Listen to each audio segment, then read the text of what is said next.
Rabbi Tani was talking about light.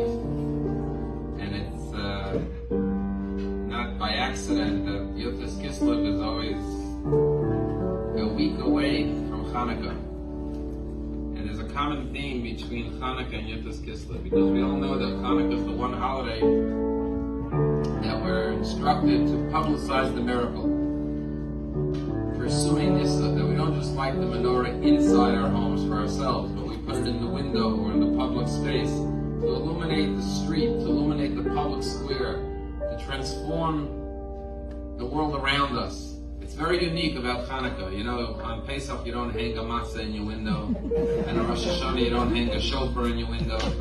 But Chanukah you go to the window, because most of Judaism we practice for ourselves. But Chanukah says, well, as a Jew you have another mission, not just to illuminate your home and your synagogue, but to illuminate the street.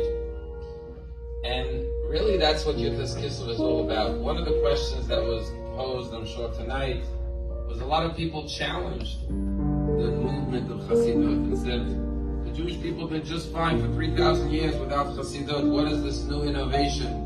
You know, our parents didn't have it, our grandparents didn't have it. Why do we need Chassidut at this point? And there's actually two contradictory answers to this question. One answer was the answer that was just said, which was that it's a light. You know, when it's dark out, you need a flashlight.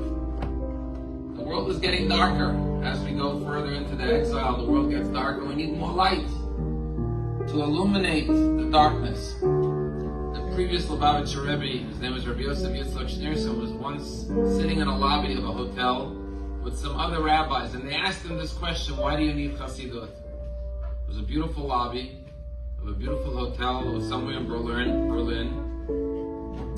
And the Rebbe turned to these other rabbis and said, what's the most beautiful part of this lobby? And they looked around and they said, well, the columns are really beautiful.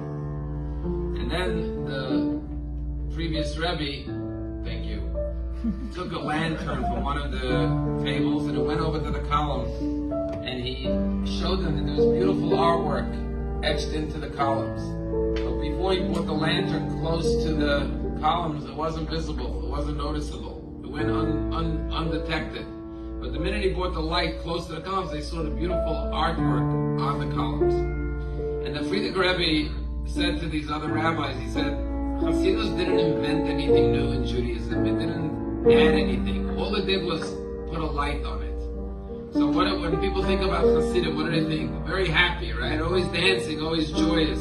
Well, joy was always a part of Judaism. Serve God with joy. King David wrote it in the book of Psalms.